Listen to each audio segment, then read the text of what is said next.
The midday sun beat mercilessly, and anyone caught under its rays could easily suffer from heat stroke. But the dark-skinned city dwellers armed themselves with hats or bandanas and a bottle of cool water by this time of day. Despite their lively and active demeanor, they all became equally exhausted by midday. And if the opportunity arose, everyone sought to head to Lopez Mendez. It was a relatively secluded beach where one could enjoy tranquility and wade out the midday heat in the crystal-clear water with an emerald hue, far from the hustle and bustle of the city. Guillermo stepped out from an alleyway and glanced around. He was a 16-year-old mestizo of slender build, like most residents of this small town. He wore a worn-out t-shirt and gray shorts, indicating his origins from a disadvantaged area, perhaps even from a similarly disadvantaged family. He looked around in the hope of meeting someone familiar. "Andrea, have you heard the new awesome song by Mandillo?" "Oh, yes. It's absolutely fantastic. I love his music. Have you been invited to Carlos's party this Saturday?" The conversation between the two attractive half-naked girls, who had passed him by in a half-step, was no longer audible to Guillermo. But he could distinctly sense the pleasant feminine scent, and male fantasies began to play in his head. A minute later, he snapped out of it and started scanning the crowd for his friends again. As luck would have it, there wasn't a familiar face around. It was the perfect time to take a walk with a group along the sandy coastline and dive into the cool sea. Finding no one, he headed there alone. The hot sand scorched his bare feet, and the guy hurried to the sea to cool down his overheated body. On the way, he took off his t-shirt and, without removing his shorts, plunged into the pleasant coolness. Only here and now could one truly feel like a momentarily happy person. The midday heat dulled all senses and desires, and only the seawater could restore clarity to the mind and sharpness to consciousness. What bliss! These feelings and words merged together in Guillermo's mind. He immersed himself in his thoughts and remembered two fiery mestizas he had met in town today. "Guillermo, buddy, what are you doing here?" Guillermo opened his eyes and saw Carlos, his longtime friend, in front of him. So long time that he couldn't even recall the circumstances of their acquaintance. "Probably the same thing as you, escaping the heat." "Yes, it's been quite a day," Carlos replied, wiping the sweat off his wet face with his right hand. He appeared to be roughly the same age as Guillermo, equally sun-kissed and, judging by the wear on his clothes, not well off. Both of them resided in the favelas, a slum district perched on the hillside. The shacks, stacked one atop another, formed a dense cluster. Built from whatever materials could be scavenged, they vaguely resembled dwellings. Devoid of windows and furniture, a pile of old rags served as the bed, resting directly on the earthen floor. Each shack could accommodate up to 10 people. The only thing uniting these individuals was shared lodgings. In the evening, they gathered here to sleep. And in the morning, without exchanging a single word, they dispersed to attend to their own affairs known only to them. But let's return to the beach, where Guillermo met his longtime friend and comrade. "Just an ordinary day today." "Nothing special," Guillermo replied. "What's new? It's been a while since we've seen each other. Where have you been hiding?" "Yeah, there was a little adventure." Guillermo was one of those who had to survive alone in this cruel world. His parents had abandoned him when he was still a child. They were either thieves or drug dealers. But one thing was clear, they were connected to the criminal world. As for their current whereabouts, Guillermo had no idea. They might be dead, or perhaps rotting away in some Mexican or Venezuelan prison. He wasn't interested. He hadn't received anything from them that could tie him to them in any way. In search of sustenance, Guillermo joined a gang that specialized in theft. And in school, he learned just enough to count money. "Guillermo, education will help you make something of yourself," he regularly heard from his teachers. And not without reason. He was a clever boy who could effortlessly solve complex arithmetic problems. But for a life of crime, this was more than enough. So he decided not to waste time on what seemed pointless to him back then, sitting in school. And he ventured into the adventurous world of crime. The criminal world was an integral part of the city. It seemed like half of its population consisted of thieves, and the other half consisted of police officers hunting them down. Every day, in some remote district of the favelas or even in the city center of Panama, serious crimes occurred, from muggings to the murder of a drug dealer. So evening strolls, even in prestigious neighborhoods, could cost lives. Affluent citizens preferred to move around only by car during these times, while the less affluent spent their evenings at home. Theft in small grocery stores or boutiques, of which there were a huge number, was perhaps one of the favorite ways for local hooligans to make a living. It was for this reason that Guillermo ended up in a juvenile detention center along with others like him. But he didn't stay here for more than 6 months. "Hey, kid, why are you walking like you're half dead?" After these words, the counselor deftly struck Guillermo on the back as he walked behind him. The sparks flew from the boy's eyes, and his scratched back hurt even more. If in ordinary life he would have retaliated, here he had to endure and suffer all the torment. And if a teenager showed his weakness, he got it even more often. The counselors, who were supposed to work on correcting the teenagers, made them even angrier. And the perpetually dissatisfied director never let go of the whip, which he used on anyone who happened to be at hand. Teachers in the classrooms used canes for the slightest misbehavior. And everyone had bloated stomachs from the cafeteria food, and they were constantly nauseous.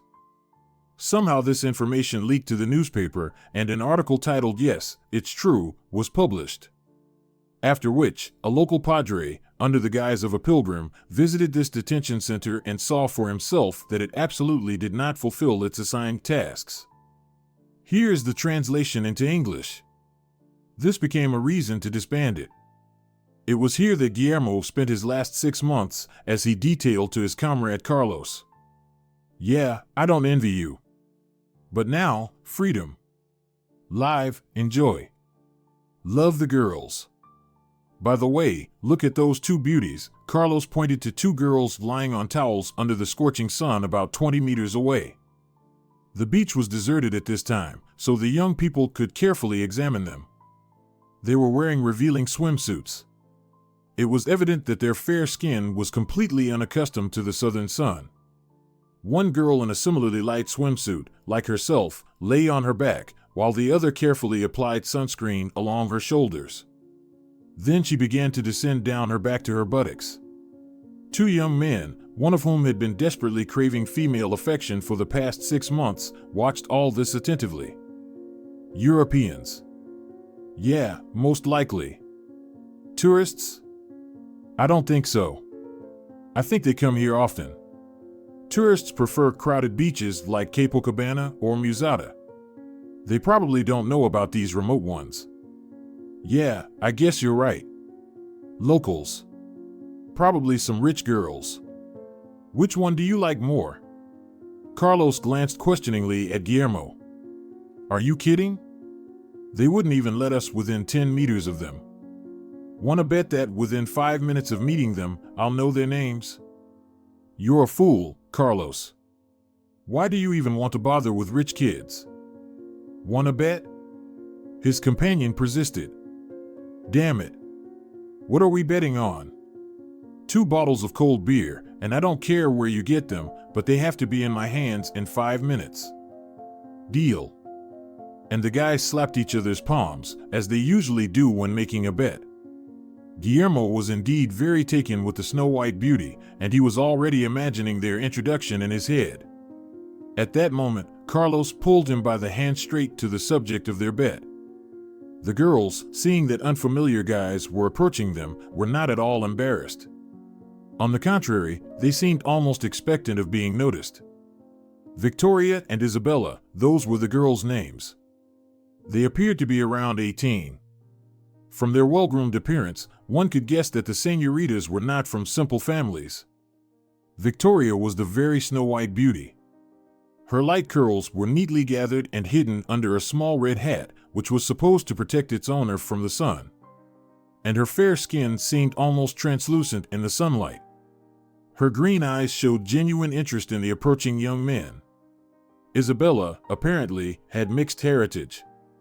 Her skin was more tanned, and her black hair and dark eyes revealed her to be more of a local than a newcomer. But both of them were lovely. "Hi. I'm Carlos. And this is my friend Guillermo." "I'm Victoria, and this is Isabella," the blonde beauty replied immediately, without a hint of shyness. Guillermo felt butterflies fluttering in his stomach at that moment, but they vanished when he remembered that he needed to get cold beer for Carlos right away. "Would you like something to drink?" Carlos took the initiative, as promised. "With pleasure. But there are no bars on this beach." "So, we'll have to meet again somewhere," Victoria replied. Such a turn of events surprised and delighted the teenagers at the same time. It was clear that the girls were open to communication with them. "Then let's meet tonight at Botafogo. There are plenty of bars there, so we'll have a wide selection of drinks." Botafogo is the most popular place in the city, where there are always a lot of people in the evenings. Both locals and tourists come here to spend the evening in one of the numerous cafes or bars. Here you can enjoy exquisite wines as well as inexpensive beer. It's a favorite spot for the local youth. "Carlos, I understand that you're the hero of the day and all that. But what are we going to do tonight? Wouldn't you like to take our new acquaintances to a second-rate bar where they serve watered-down beer?" "You offend me, compadre. Carlos has everything planned. We recently raided one of the mansions of the local rich, so a beautiful evening is guaranteed for us." "Each hour doesn't make it any easier," sighed Guillermo. After the stint in the colony, he firmly decided to break ties with the criminal world. The guy stood out from all the thieves not only with his intellect, but also with his determination. He had long realized that he had outgrown the gang of reckless criminals who stopped at nothing. Though he still vaguely envisioned what he would do. It was as if he was waiting for something or someone to guide him in the right direction. As evening descended on the city, the young people gathered at the appointed place. It was a fountain in the very center of the square. During the day, it became the center of attraction for all the townsfolk.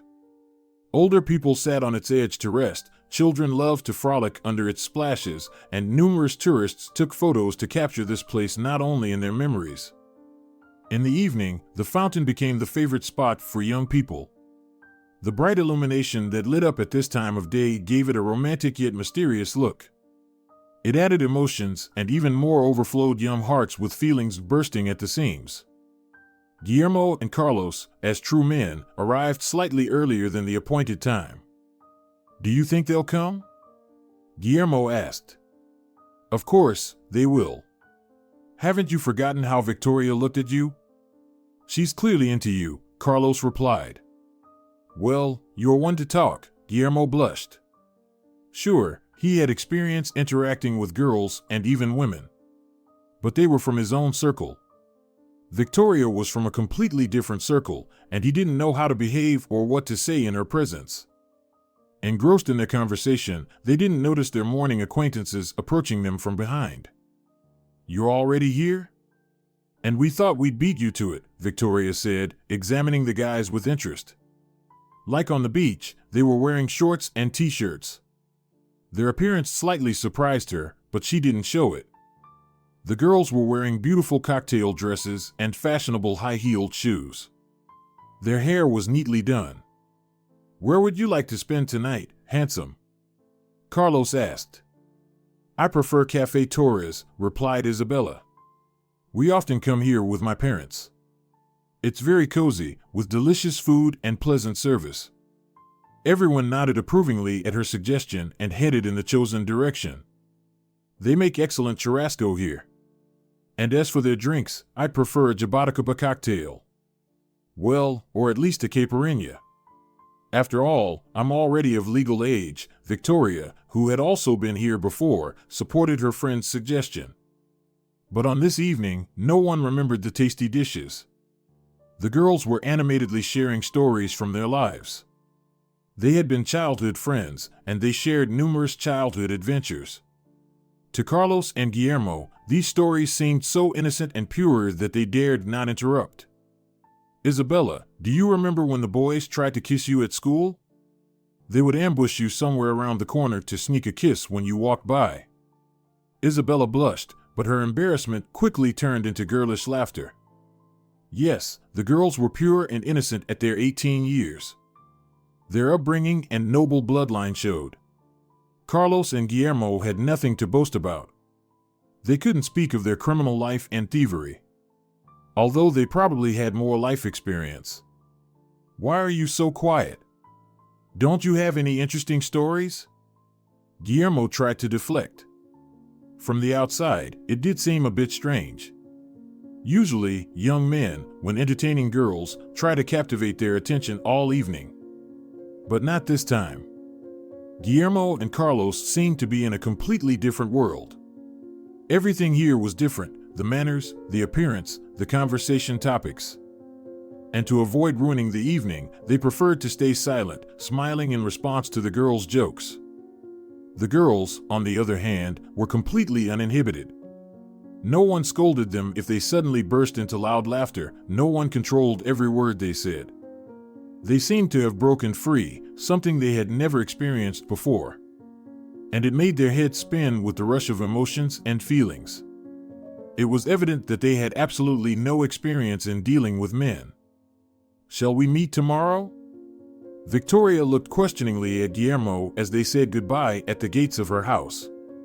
It was a 2-story mansion in a prestigious area of the city. He had been in similar houses before, back when he was living a life of crime. Guillermo could imagine what might be inside: exquisite furniture, expensive paintings, antiques, and much more that could attract the attention of an experienced burglar. But now he was in a completely different role, a young man in love, overwhelmed with infinite attraction to this beautiful blonde girl. "Of course, we'll meet," Guillermo replied. They looked at each other, and in their eyes, there was so much excitement and tenderness that it became clear their feelings were mutual. Meanwhile, Isabel agreed to accompany Carlos.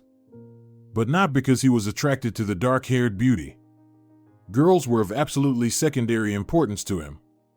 And his goal was different from Guillermo's. Love hadn't reached him yet, but curiosity was driving him.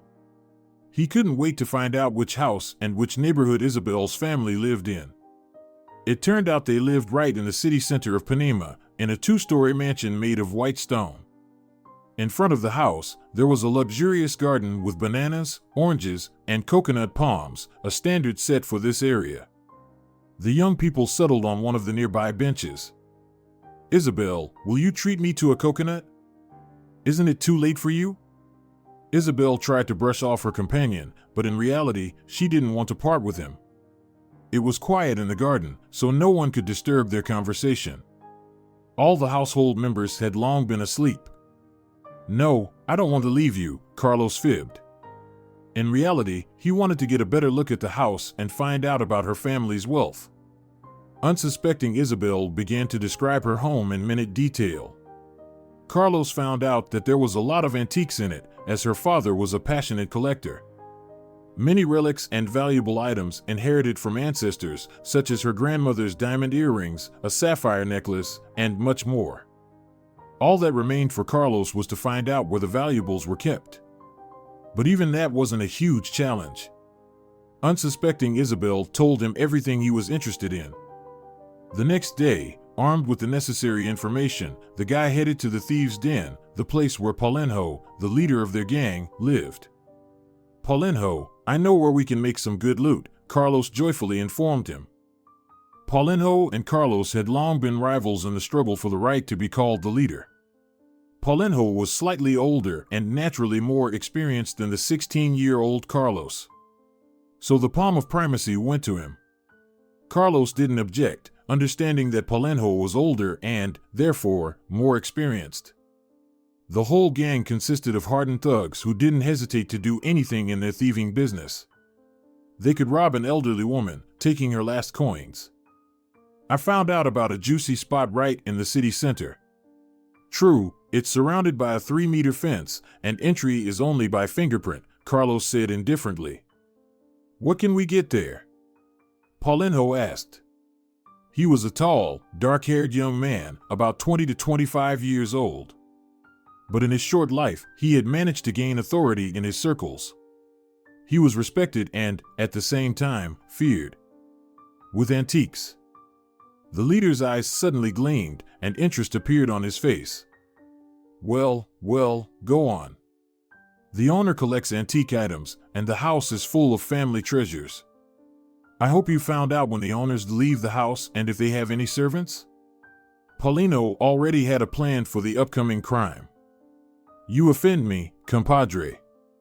Of course, I found out. The owners leave for their affairs around 10, and at that time only the servants remain in the house. How many of them? A maid, a gardener, a cook, and a manager. Yes, quite a few. I'll take care of the manager. I'll distract him with talks about buying the house. The cook goes straight to the market for groceries after the owners leave. The maid starts cleaning the rooms, added Carlos. We need to involve someone else. Do you have a reliable person?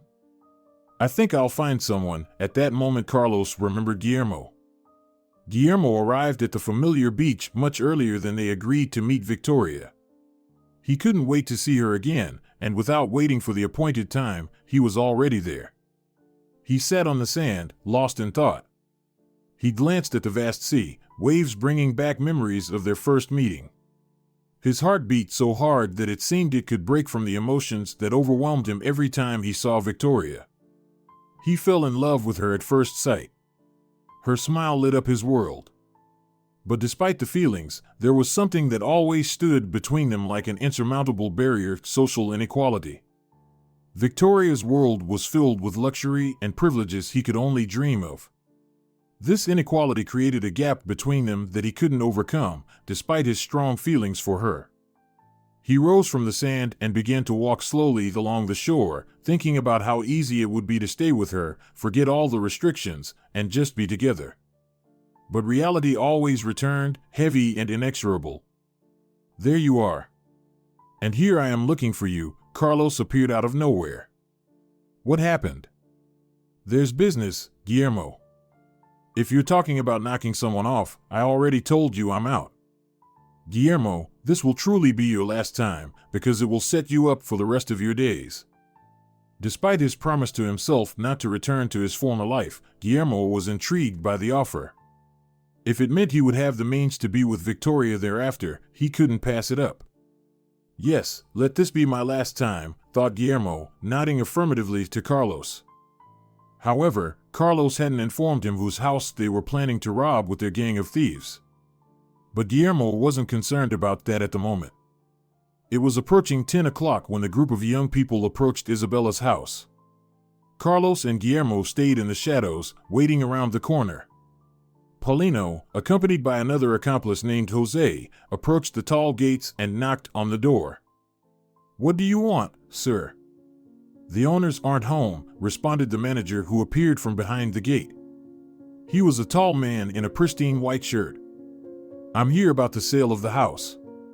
The owners told me I could inspect it. I haven't received any instructions, the man said, surprised. Of course, you're just to help. The master doesn't need to inform you of his intentions. The man in the white shirt was a bit taken aback.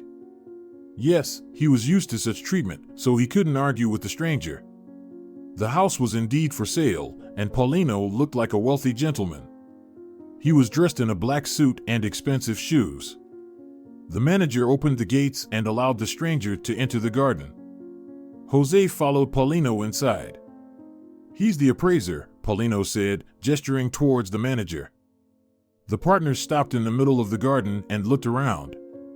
Yes, the place was truly magnificent. Smooth paths led to the two-story mansion, lined with well-kept shrubs. A short man in uniform was busy in the garden, meticulously trimming leaves that disrupted the geometric perfection of a bush shaped like a sphere. He won't be a problem for us, thought Paulino. Together with Jose, they headed towards the house along the smooth paths. The manager walked ahead, without asking any unnecessary questions. Entering the mansion, they found themselves in a spacious hall. White leather furniture adorned the space. Beyond was the living room, featuring a long, equally pristine white table amidst countless chairs. It was evident that guests were often entertained here. Where shall we begin our inspection? The manager inquired, looking at Paulinho questioningly, as Jose remained silent throughout. And who else is in the house, if you say there are no owners? Paulinho asked the unsuspecting manager. The maid is tidying up the rooms. She won't bother you. Let's go upstairs and start with the master bedrooms, Paulinho suggested. As an experienced burglar, he assumed this would be where many valuable items were kept.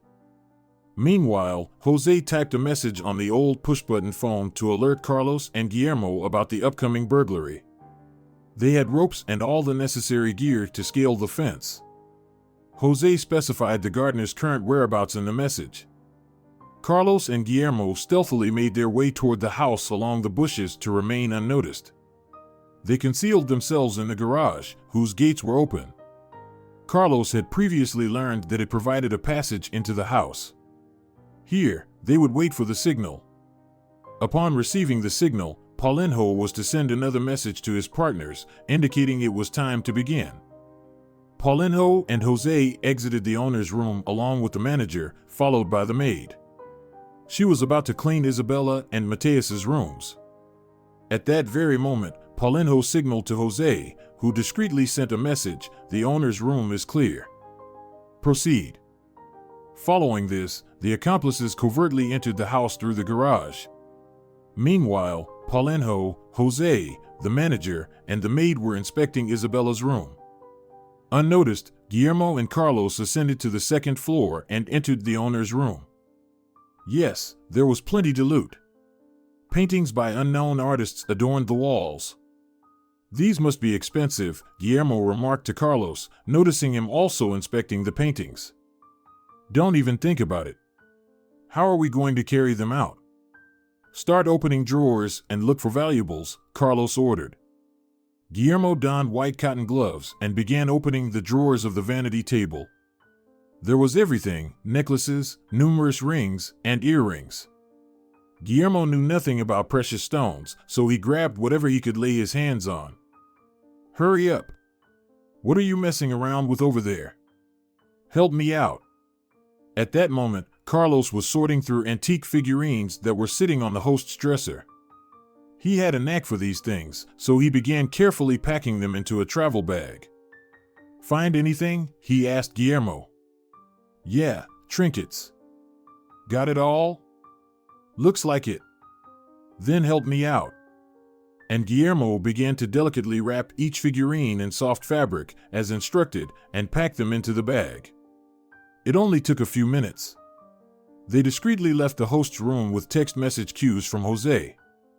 Then they dashed through the garage, making sure the gardener wasn't nearby, and left the same way they had come. Thanks for showing me the house, buddy, Paulo thanked the manager. Then he turned to Jose. I hope the appraiser was able to properly assess these apartments? Jose nodded affirmatively in response. I'll inform the owners of my decision, he said to the manager, who was closing the gates behind them. Now, that's a haul, Paulo exclaimed when the partners laid out everything they had managed to find in the host's room. Like a true thief, he knew the value of such items. They settled into their thieves' den, where no one could reach them. It was an abandoned place that had once served as a grocery warehouse. The police never bothered with it because they didn't know it existed.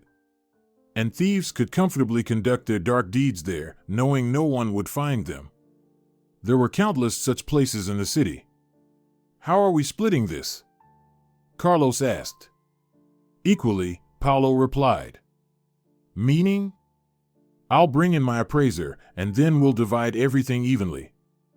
I want to take one ring now, Guillermo said. You surprise me, Guillermo, Paulo looked at him questioningly. The appraiser will come, and you'll get your share then. When will he come? Tomorrow night. The next night, the guys divided the catch. Along with his share, Guillermo received what seemed to him the most beautiful ring. It was very delicate with a red gemstone in the middle. Victoria will love it, he thought. At that moment, he didn't even suspect who it belonged to and what this gift would mean for him. A week later, Guillermo returned to the beach where he usually met Victoria. His heart beat even stronger when he saw the girl approaching him on the sand, her hair gently swaying in the wind, and a smile lighting up her face. Victoria felt her heart beating just as strongly as his. She loved him too, it was undeniable. His kindness, his humor, his ability to see beauty in small things, all of this made her feel special next to him. She didn't need to pretend, she could relax and be herself with him. But she also understood that they could never be together. Their meetings would always be secret. Even Isabella, her best friend, didn't know that every evening Victoria would sneak off to the beach to spend some time with him, with her first love, Guillermo. When they met, the air was filled with tension. They both understood everything. Looking at each other, they remained silent, as if trying to convey their thoughts through their gazes. Then Victoria slowly approached him and took his hand. "Guillermo," she began in a soft voice, "I know we can't be together. But I want you to know that I love you. I love you more than I can express in words." Tears welled up in the boy's eyes, but he smiled at her and hugged her tightly. "And I love you, Victoria.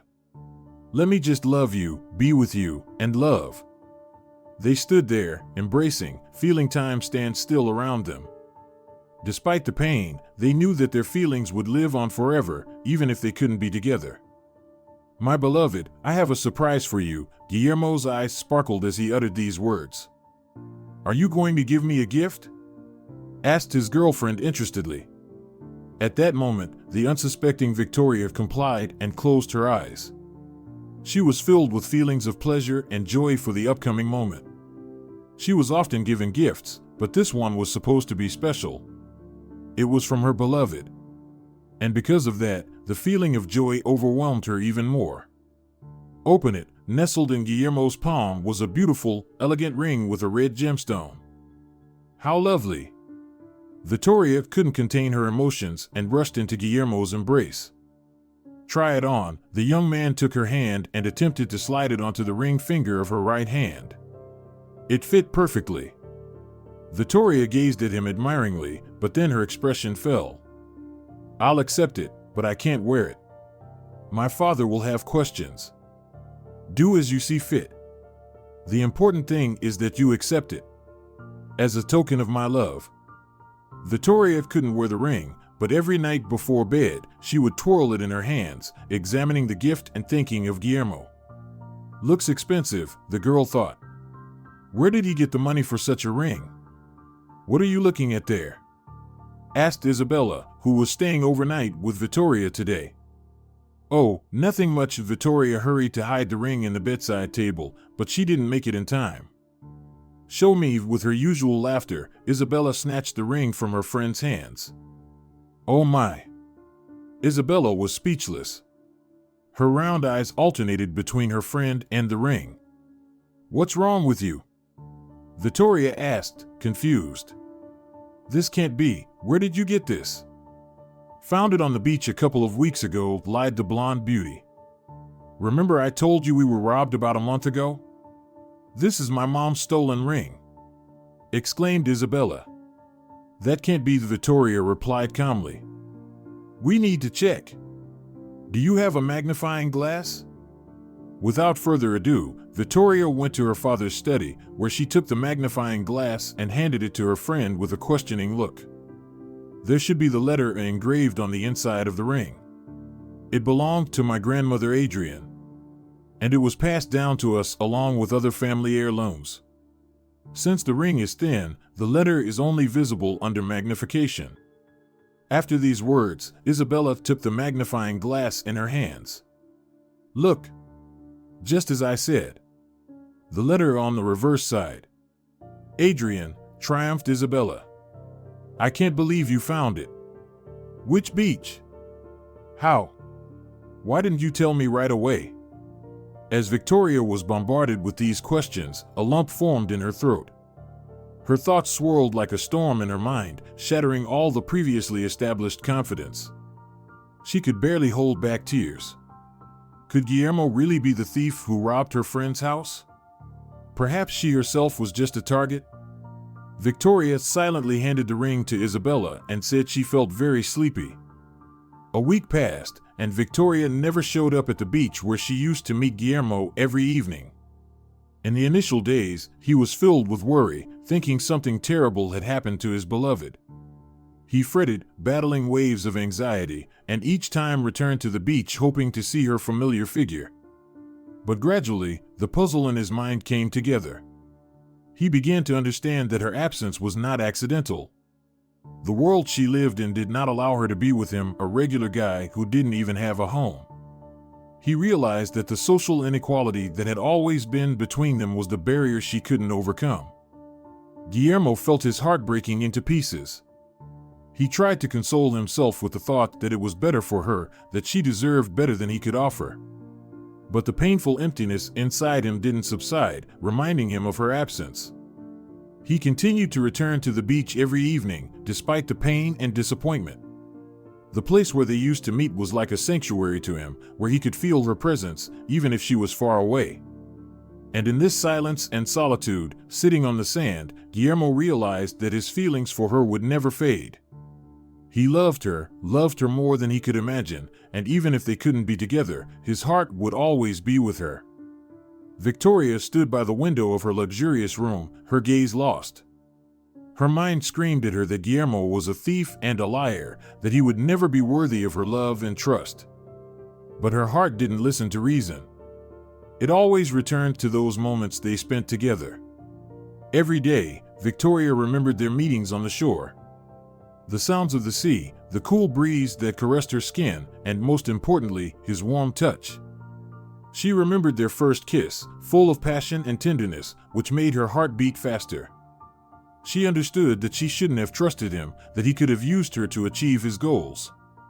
But even in the darkest moments of doubt, when she felt like everything was falling apart, she couldn't deny her feelings for him. Looking out the window, she realized that even if they could never be together, his love would remain in her heart forever. Neither she nor time could erase the memories of what they shared, of how he loved her, and how she loved him. Another month had passed. Guillermo had almost sold his entire loot share. There was enough money to get himself fake documents, which was exactly what he aimed for, as with documents, he could now find a job. Guillermo, seriously? Carlos laughed. I make more in a day than you would in a month. I want to learn to live right, Guillermo proudly replied. Well, good luck. But know that Paulinho won't take you back. He let you go only because you took that risky job. Carlos patted his friend on the shoulder, not believing he would succeed. But Guillermo did. He started working as a porter at the port. The money was scarce, but it was honest money. Sometimes the work was so hard that thoughts of returning to the life of crime crossed his mind, where he could get quick and easy money. But then, thoughts of Victoria and the bright part of his soul she had illuminated would resurface in his mind. Remembering their meetings on the seashore, Guillermo understood that he couldn't afford to plunge back into the dark waters of crime. His love for Victoria gave him the strength to keep fighting, even when everything seemed hopeless. He knew he had to become better, even if he never saw her again. His love for her was a beacon guiding him through life's stormy seas. When Guillermo had weekends, which was rare, he always headed to that same beach, to their secret spot where they had met Victoria a year ago. It was a place where time seemed to stand still, where he could feel her presence even if she was far away. He came here every time hoping to see her, hear her laughter, catch her scent on the wind. But the blonde beauty was nowhere to be found. The sand was empty, and the sea seemed much colder now without her presence. His heart ached, and he prayed to see her again, even if just for a moment. In these moments of sorrow, he would close his eyes and remember every detail of her face, every word she said, every moment they spent together. His memories of her were like a light in the darkness, sustaining him through the toughest times. On this evening, when Guillermo came to the beach again, he didn't even hope to see her anymore. There were few people around, and as the sun set, the beach became even quieter and emptier. He stood on the shore, staring into the dark expanse of water, and again, he remembered. But suddenly something pulled him out of this colorful world of fantasies. It was a woman's scream, abruptly cut off. Guillermo saw a figure frantically waving hands in the sea. Without hesitation, he plunged into the water. The force of the waves pushed him back to shore, but Guillermo fought against them, swimming to the right spot. As he approached, he saw a girl overtaken by a wave and drowning. Without a second thought, he grabbed her and began dragging her to the shore. It was difficult, the current pulling Guillermo back into the sea, but he fought against it as if his life depended on it. His heart pounded so hard it felt like it might burst from his chest. But he didn't stop, despite the fatigue and strain. Finally, he reached the shore, pulling the girl onto dry land. He lay on the sand, his strength leaving him, but he was happy. He had saved a stranger, without considering the consequences, because it was the only thing that mattered in that moment, to save a life. He closed his eyes, still not understanding whom he had saved. They need to be taken to the hospital urgently. Guillermo began to come to his senses slowly. He vaguely saw several people surrounding him. They all seemed familiar, but their faces were blurry, as if mixed in a kaleidoscope of memories. At the center of attention was an agitated man in his 50s. He was shouting something, but the sound seemed distant and indistinct. Guillermo tried to object, to get up, to say that he didn't need the hospital, that he couldn't afford it. But his body seemed disconnected from his will, and he couldn't move. He felt the drowsiness enveloping him again, as if he were sinking into an abyss of dreams. And there he was again, on the beach, in that world of dreams, where his desires became reality. And then, out of nowhere, she appeared to Victoria. Her beauty was dazzling, and her smile set his heart dancing madly. He couldn't believe his eyes. He couldn't believe that his wish to see her again had come true. Guillermo woke up in the hospital. Why did they bring me here? I managed to get out, catch my breath, and could have moved on. Now I'll never be able to repay for this medical care, he thought. At that moment, a nurse entered. As soon as she saw Guillermo awake, she rushed out into the corridor and called for Senor Paula. The man in his 50s, whom Guillermo had seen earlier, entered the room. Now Guillermo could see him clearly. He immediately recognized the mayor of the city. You saved my daughter, risking your own life, the man said, his voice trembling. I will cover your hospital expenses, don't worry about that. And, in fact, ask for whatever you want. Guillermo didn't respond. He was still in a dazed state, vaguely aware of what was happening. Paula noticed this and tried to comfort him. It's all behind you now. What's your name? Guillermo. Guillermo, I would be very pleased if you had lunch with me and my daughter at our house. I want to thank you. And we'll discuss what reward you want. I can't come to your house, it's impossible, Guillermo worried. I know how to be grateful and appreciate people who risk their lives for others.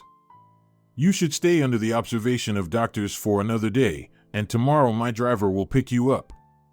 Agreed? The next day, Guillermo got into an expensive car.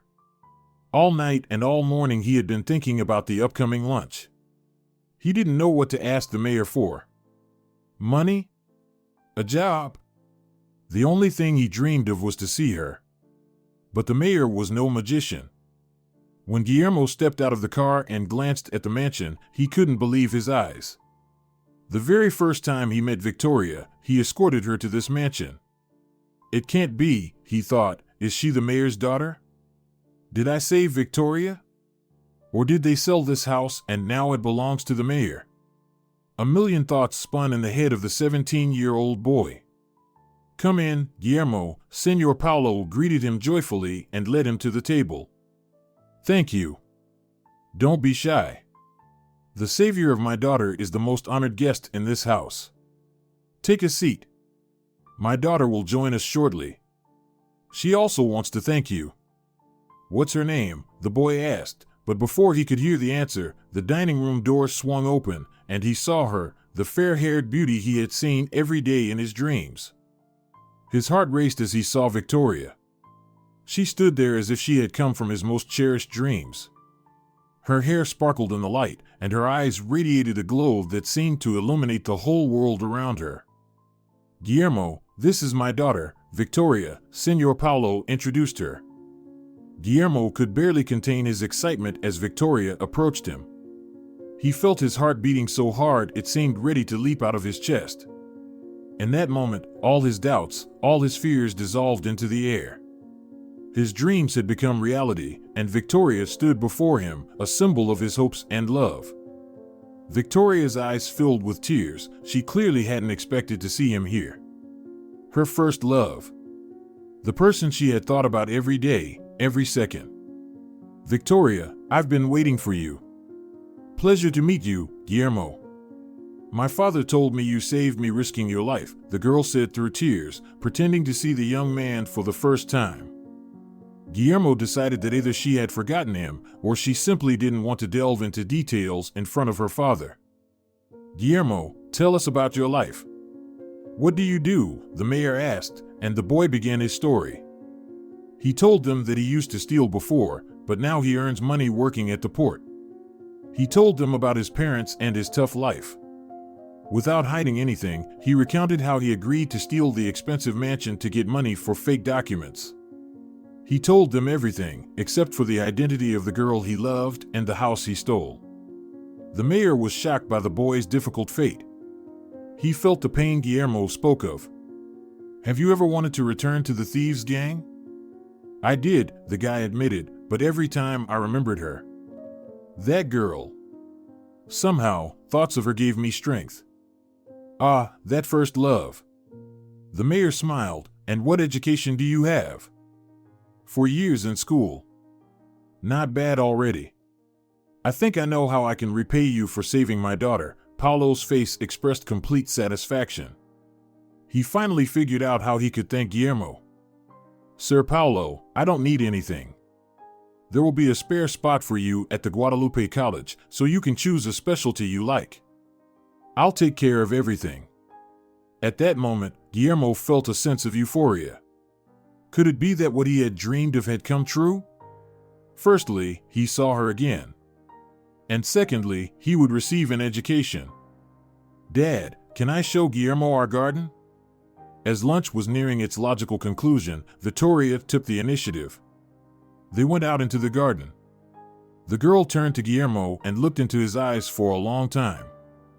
They were silent, and then Guillermo said, I came to the beach every time hoping to see you. And I flew to Europe to never accidentally see you. Victoria, but why? You gave me a stolen ring. It's Isabel's mother's ring. Your gang robbed their house. Though what difference does it make? The girl burst into tears.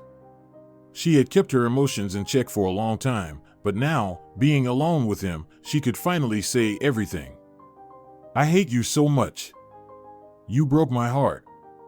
I thought you were using me to rob us too. That's not true, Guillermo said quietly, carefully wiping the tears from her cheek. Now you know the truth. There's no lying in what I told your father. I love you, Victoria. I love you too, Guillermo. The girl kissed him on the lips. Their kiss was soft, full of reconciliation and hope for the future. At that moment, they both felt the walls between them crumbling, their feelings becoming clear and true. They may not have known what lay ahead, but now they were together, and that was all they needed.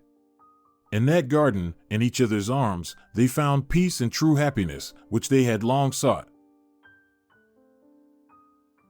Dear viewers, if you enjoyed the story, please support the video by liking it and leaving a comment. Thank you very much.